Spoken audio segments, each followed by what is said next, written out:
अस्सलामुअलैकुम स्टूडेंट्स। आज हम स्टार्ट करने जा रहे हैं section formula for external division. तो कल हमने पढ़ा था section formula for internal division. जब हमने देखा था कि एक पॉइंट ए और बी हमें गिवन था, उनको उस लाइन सेगमेंट ए बी को एक पॉइंट ओ ने कट किया था। जैसा कि हम जानते हैं यहाँ पर एक पॉइंट था हमारे पास, एक लाइन सेगमेंट था ए बी, और इस ए बी लाइन सेगमेंट को यहाँ पर एक पॉइंट ओ ने कट किया था।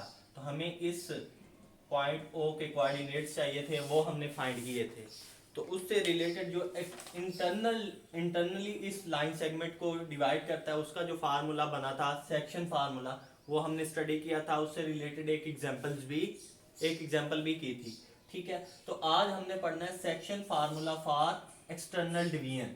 कि अगर हमें कोई एक लाइन सेगमेंट गिवन हो, लेट्स सपोज हमारे पास कोई एक लाइन सेगमेंट है, ये यहाँ पे है हमारे पास P और यहाँ हमारे पास है Q। इसको कोई पॉइंट यहाँ से यानी कि एक्सटर्नली बाहर से डिवाइड करता है। मैं ये कहता हूँ, ये मिला दिया, तो ये वाला जो पॉइंट है इसको मैं कह देता हूँ R, जो हमने फाइंड करना होगा। ये इस लाइन सेगमेंट PQ को लाइन सेगमेंट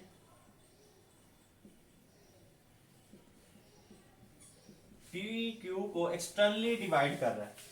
जैसे कि हम जानते हैं ये पॉइंट इस लाइन सेगमेंट से बाहर है, तो ये पॉइंट R इस लाइन सेगमेंट PQ को एक्सटर्नली कट कर रहा है या इसको डिवाइड कर रहा है। तो वो डिवाइड कैसे कर रहा है? क्योंकि यहाँ पर जो हमें क्वेश्चन में गिवन होगी, वो इसकी जो रेशो देगा हमें, वो यहाँ से यहाँ तक PR, यानी कि ये जो हमारी रेशो बनेगी इसको हम कहेंगे M, और ये वाली जो रेशियो होगी इस पॉइंट से इस पॉइंट तक की, इसको हम कहेंगे n। ठीक है, वैसे तो हमें यूं लगता है कि ये PQ जो पॉइंट है, ये PQ पॉइंट, इसको इंटरनली ही कट किया जा सकता है। लेकिन ये एक्सटर्नली क्यों कट करता है? ये इसलिए कट करता है क्योंकि अगर हमें क्वेश्चन में गिवन हो कि एक्सटर्नली इस लाइन सेगमेंट PQ को कट किया जा रहा है एक्सटर्नली बाहर से, तो फिर हमारे पास ये जो रेशियोज हैं, जैसे कि यहाँ पर M रेशियो है और ये N रेशियो है, ये गिवन होनी चाहिए। ठीक है, यहाँ पे देखें, यहाँ से P से R तक ये रेशियो है हमारे पास M, और Q से R तक जो रेशियो है हमारे पास वो है N। अगर हमारे पास ये लाइन हो AB, A और B, ठीक है, इस लाइन सेगमेंट को हमने अगर इंटरनली करना है, फिर तो कोई इशू नहीं है कि यहाँ पे हम कोई एक पॉइंट बनाएंगे तो हमारा ये जो लाइन सेगमेंट है वो दो हिस्सों में तकसीम हो जाएगी। एक की रेशो बन जाएगी M, एक की रेशो बन जाएगी N। लेकिन अगर ये पॉइंट यहाँ पे नहीं है और ये हमें रेशोज निकालनी है, या ये रेशोज हमें बताई हुई हैं और कहा हुआ है कि एक्सटर्नली कोई पॉइंट कट कर रहा है, तो फिर हम इसको जब मिलाएंगे तो ये वाली टोटल जो हमारी बनेगी, इसको हम कहेंगे M, और इस B पॉइंट से C तक का जो फासला होगा उसको हम कहेंगे N। यानी कि ये पूरी रेशियो हमारे पास M बन जाएगी, ये रेशियो पूरी हमारे पास क्या बन जाएगी? N। बाकी प्रोसीजर सेम ही है, और इसका जो फार्मूला बनेगा वो ये होगा, x is equal to M x2 minus N x1 over M minus N। और इसी तरह जो y बनेगा वो ये होगा M y2 minus N y1 over M minus N। Same procedure है, सेम फार्मूला ही है, बस यहाँ पर क्या चेंजिंग है, यहाँ पे प्लस था तो यहाँ पे क्या आ गया? माइनस आ गया। बाकी सेम है फार्मूला। ठीक है, तो इसको हम प्रूफ कर लेते हैं इस सेक्शन फार्मूले को, जो एक्सटर्नली एक पॉइंट हम लें और वो इस line segment given line segment A B को कट करे। ठीक है, तो इसके लिए हम ड्रा कर लेते हैं पॉइंट।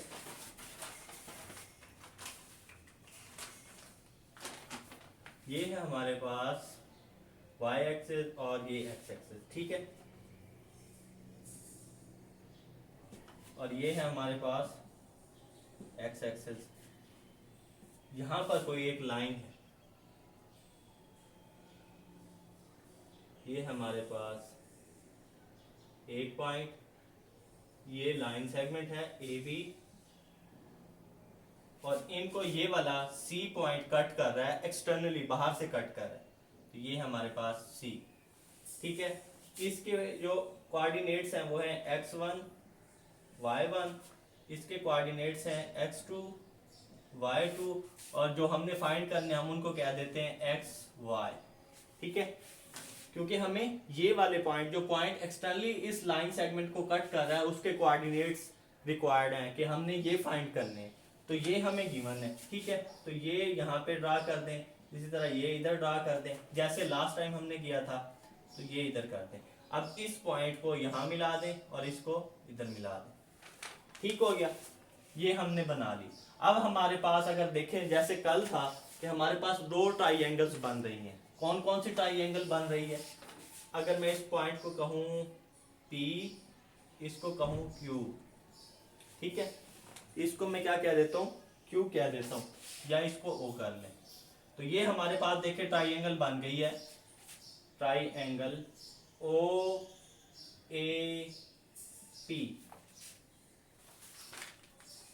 OAP, ये वाली ट्राइएंगल, ये और ये वाली ट्राइएंगल बन रही है, ट्राइएंगल OAP। और दूसरी जो ट्राइएंगल है वो बन रही है हमारे पास triangle OBQ,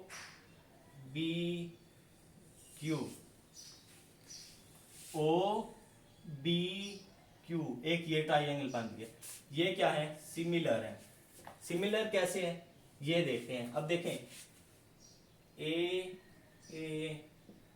condition of similarity,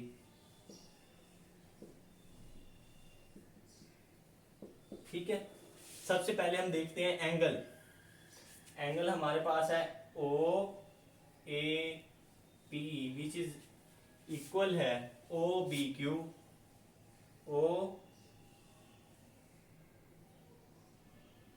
OBQ, और ये इसलिए इक्वल है क्योंकि सेम लाइन सेगमेंट से बन रहा है।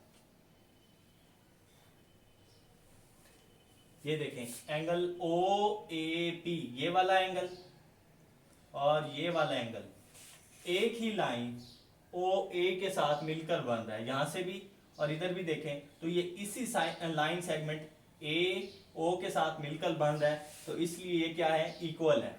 ठीक है, इसी तरह ये एंगल और ये एंगल दोनों इक्वल है क्योंकि ये 90 डिग्री के हैं।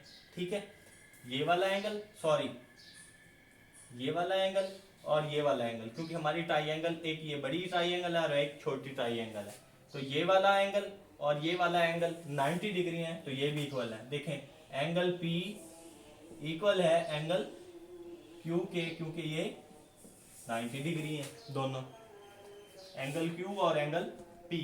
ठीक है, नेक्स्ट हम करते हैं थर्ड एंगल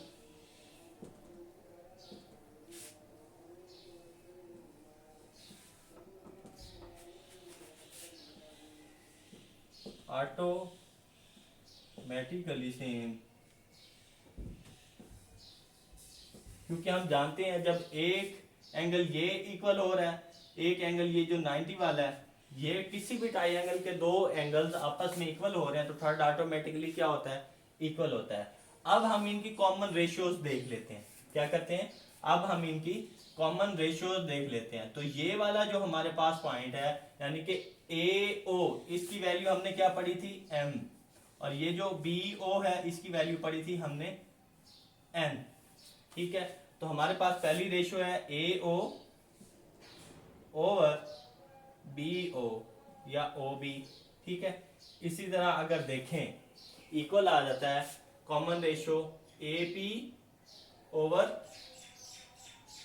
BQ, क्या आ जाता है? AP ओवर BQ या AQ ओवर BP, और लास्ट में है हमारे पास OQ ओवर OP। ठीक है, OP या सॉरी ये है हमारे पास OP ओवर ये है हमारे पास OQ और इधर हमारे पास है ए क्यू, ए क्यू या ए पी और बी क्यू, ये है हमारे पास बी क्यू। ठीक है, ए ओ बी ओ, इसी तरह ए पी क्या है, ए पी और ये बी क्यू, ये वाली लाइन इस ट्राइंगल की, ये वाली लाइन इस ट्राइंगल की, इसी तरह ये वाली लाइन ओ पी और ये ओ क्यू, इस ट्राइंगल की ये साइड, इस ट्राइंगल की ये साइड, इनकी कॉमन रेशियोज हमने लिख ली। ओ ए ओ है हमारे पास m ओवर n। अब यहां से क्या है, ए पी, ये पॉइंट है x1 y1, और ये p जो पॉइंट है x1 x माइनस x1 आ जाएगा ओवर। अब बी क्यू है, बी क्यू, तो यहां से आएगा x माइनस x2। ठीक है, क्योंकि ये जो बी पॉइंट है वो है x2 और y2। इसी तरह जब ओ पी पे आएंगे, o और p, तो यहां से हमारे पास आएगा y minus y1 over O Q, o और q, तो यहां से आएगा y माइनस y2। ठीक हो गया, m over n, x minus x1 x minus x2 y minus y1 over y minus y1। इसको आगे मजीद सॉल्व कर लेते हैं। तो यहां से देखें, अगर इस साइड को पहले इक्वल रखें, m ओवर n इक्वल है हमारे पास x minus x1 over x minus x2। ठीक है, इसको पहले सॉल्व कर लेते हैं कि ये क्या है।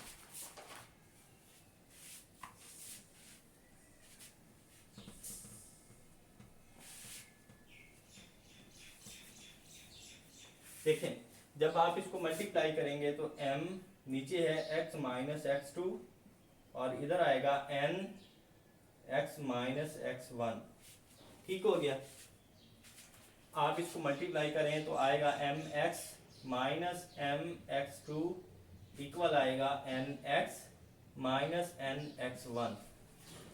ठीक हो गया, तो यहां से आप क्या करें, यहां से ले लें minus m x2 plus n x1 equal आएगा n x minus m x। ठीक हो गया, तो यहाँ से माइनस कॉमन लें, इधर से भी माइनस कॉमन लें, तो बोथ साइड माइनस जब कॉमन आएगा तो कैंसिल आउट हो जाएगा।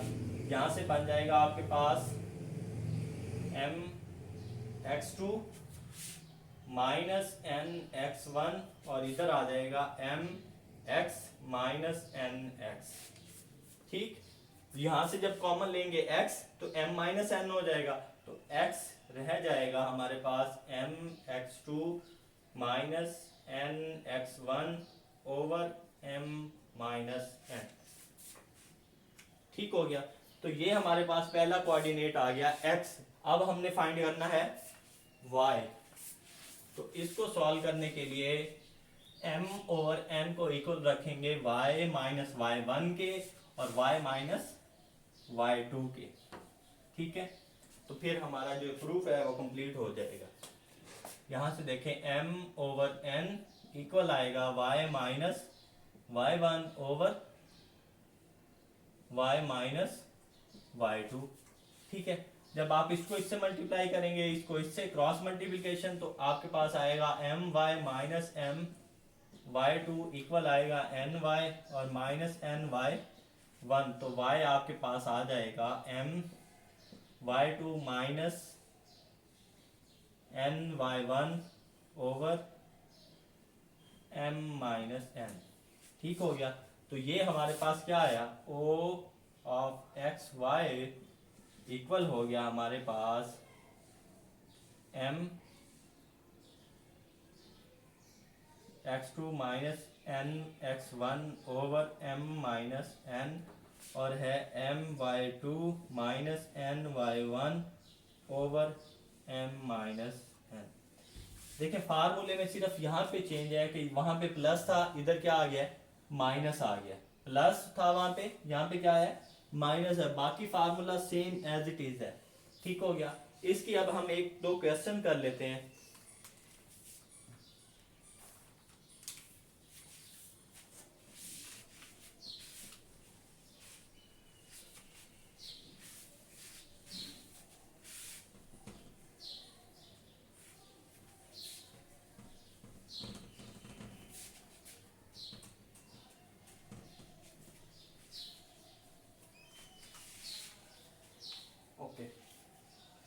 तो हमारे पास जो क्वेश्चन है वो है if P and Q are, if P and Q are 2 4 and 2 minus 6 respectively,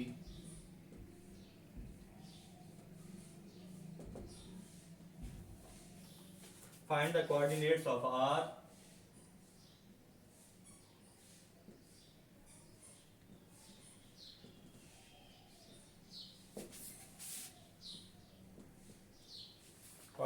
coordinates of R which divide the line segment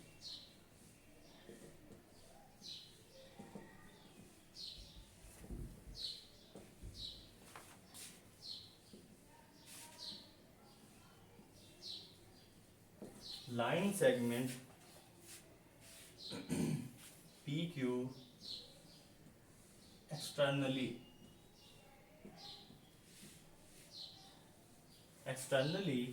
in ratio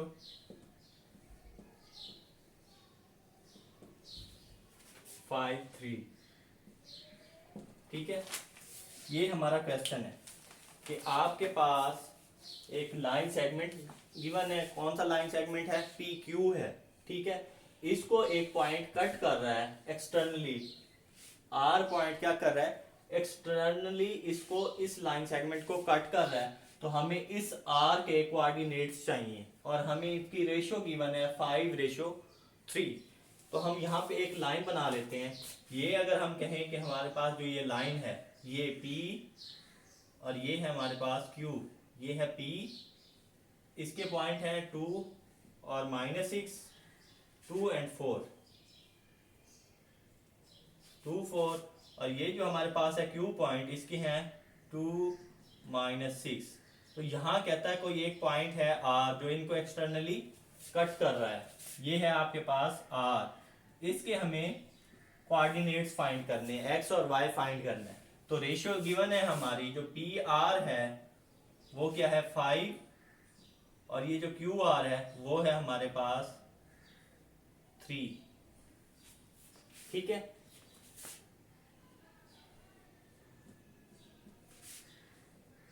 PR की वैल्यू है 5, QR की वैल्यू है हमारे पास 3। तो हमें फाइंड क्या करना है? हमें फाइंड करने हैं इसके कोऑर्डिनेट्स। तो हम देख लेते हैं by section formula, by section formula. ठीक हो गया, सेक्शन फार्मूला हमने क्या करना है? कोऑर्डिनेट्स फाइंड करने हैं किसके? R के। तो x का हमारे पास जो एक्सटर्नल डिवीजन वाला फार्मूला है वो क्या है? x इक्वल है हमारे पास m x2 minus n x1 over m minus n। ठीक हो गया, यहां से इनकी वैल्यूज पुट कर देते हैं। m क्या है 5, x2 क्या है हमारे पास 2, माइनस n क्या है 3 और x1 क्या है हमारे पास, ये भी 2 है, ओवर 5 माइनस 3।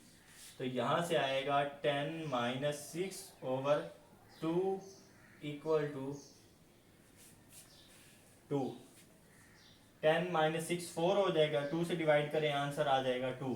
तो x हमारे पास क्या आया? 2 आ गया। अब हम y के लिए सॉल्व कर लेते हैं। y हमारे पास होता है m y2 minus n y1 over m minus n। तो m क्या है 5, y2 क्या है हमारे पास -6 है, माइनस n क्या है 3 और y1 क्या है 4 over m is 5, n is 3। तो यहां से देखें 5 इंटू -6 -30 और -12 सॉरी 12 ओवर 5 माइनस 3 2। तो ये आपके पास बनेगा -30 -12 -42 ओवर 2 विच इज -21। और ये y की वैल्यू हमने निकाल ली, क्या है -21। तो हमारे पास जो इसके कोऑर्डिनेट्स बने x y की वैल्यू अगर हम देखें तो r के जो कोऑर्डिनेट्स बने वो है 2 और -21, और यही तो हमें फाइंड करने थे। ठीक हो गया, क्योंकि हमें आर के कोऑर्डिनेट्स फाइंड करने थे, वो हमने फाइंड कर लिए। अगर हमें कहा जाए कि एक्सटर्नली डिवाइड कर रहा है तो फिर हमने यहाँ पर लगाना है माइनस, और अगर यहाँ पे कहा जाए हमें इंटरनली डिवाइड कर रहा है तो फिर यहाँ पे हमें फार्मूले में प्लस लगाना है। ये आप लोगों ने केयरफुली इसको देखना है कि एक्सटर्नली कह रहा है या फिर इंटरनली। अगर इंटरनली कहेगा तो प्लस लगाएंगे, एक्सटर्नली कहेगा तो माइनस लगाएंगे। एक और प्रॉब्लम है, वो मैं आपको लिख देता हूं यहाँ पे, वो आप लोगों ने खुद ट्राई करना है, बहुत ही इजी है। उसका मैं हिंट भी आपको समझा देता हूँ तो उसको सॉल्व कैसे करना आप लोगों ने।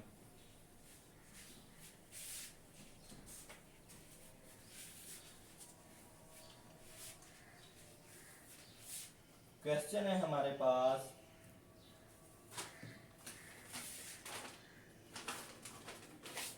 find the coordinates of the points of find the coordinates of the points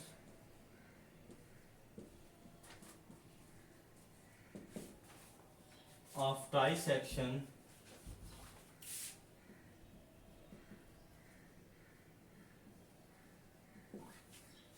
of the line joining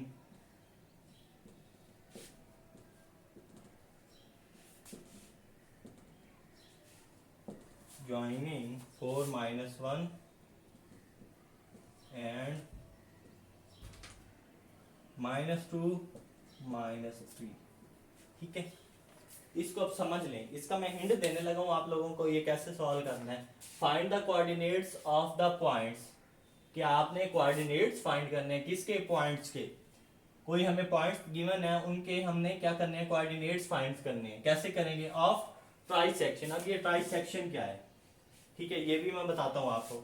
line joining this and this. Let's suppose हमारे पास कोई दो पॉइंट्स हैं,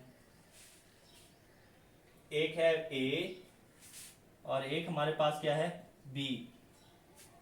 ए के जो हमारे पास कोऑर्डिनेट्स हैं वो है 4 -1, और बी के जो है -2 -3।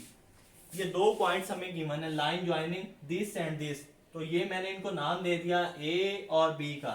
ये हमारी क्या है, लाइन है, कोई लाइन सेगमेंट है। इसको ट्राइसेक्ट किया जा रहा है। ट्राइसेक्ट का मतलब क्या है, तीन हिस्सों में इस लाइन को डिवाइड करना है। क्या करना है, ट्राइसेक्शन का मतलब क्या होता है कि इस लाइन के तीन हिस्से करने हैं। तीन हिस्से करने हैं तो मैं देखता हूं कि यहाँ पे एक पॉइंट ड्रा कर देते हैं और एक पॉइंट यहाँ पे। अगर मैं इसको कहूं कि ये है C और ये है हमारे पास D, तो देखें एक हिस्सा हमारे पास ये, एक हिस्सा हमारे पास ये, एक हिस्सा हमारे पास ये, तीन सेक्शंस बन गए हैं। ठीक है, अब हमें क्या करना है, कोऑर्डिनेट्स फाइंड करने हैं of the points this and this. इस C के कोऑर्डिनेट्स फाइंड करने हैं और इस D के कोऑर्डिनेट्स फाइंड करने हैं। अब रेशियोज का मसला है, तो यहां से अगर C के हैं तो इसको मैं नाम दे देता हूं x1 और y1। ठीक हो गया, और इसको मैं दे देता हूं x2 y2। ठीक है, आपने x1 फाइंड करना है, y1 फाइंड करना है, x2 फाइंड करना है, y2 फाइंड करना है। सबसे पहले आपने ये करना है कि एक पॉइंट को छोड़ देना है। ठीक है, तो आपके पास क्या बनेगा, A C B, A C B, और C is the mid point. Mid point कह रहा हूं, इंटरनली पॉइंट जो इस लाइन सेगमेंट A और B को डिवाइड कर रहा है। अगर D को आप छोड़ दें तो C क्या कर रहा है, A और B को इंटरनली कट कर रहा है। ठीक हो गया, तो फिर हम वो फार्मूला लगाएंगे। और ये देखें, अगर मैं इस पूरी की पूरी लाइन सेगमेंट को रेशियो दे दूं 2 3 दे दूं, अगर मैं कह दूं ये 3 है, तो यहां से यहां तक 1 और यहां से यहां तक 2, 1:2 में ये जो C पॉइंट है internally line segment A B को कट कर रहा है। ठीक हो गया, और जब आप ये फाइंड कर लेंगे तो फिर आपने क्या करना है, आपने ये करना है कि अब इस C पॉइंट को छोड़ देना है, इस C पॉइंट को छोड़ देना, अब D की तरफ आ जाना है। तो इसके लिए जो आपकी रेशियो बनेगी वो देखें, A से डी तक बनेगी 2 और डी से बी तक जो बनेगी वो होगी 1। अब ये पॉइंट भी ए बी लाइन सेगमेंट को इंटरनली डिवाइड कर रहा है, ठीक है। किस रेशियो में? 2:1 में। उसके लिए करेंगे तो 1:2 आएगा। इस डी पॉइंट के लिए करेंगे तो 2:1 आएगा। पहले आपने सी के लिए सॉल्व कर लेना है इंटरनली, और फिर इस डी पॉइंट के लिए रेशियो बस चेंज करनी है। यहाँ पे 2 हो जाएगा, इधर 1 हो जाएगा। तो आपने इस डी पॉइंट के लिए भी इस क्वेश्चन को सॉल्व कर लेना है।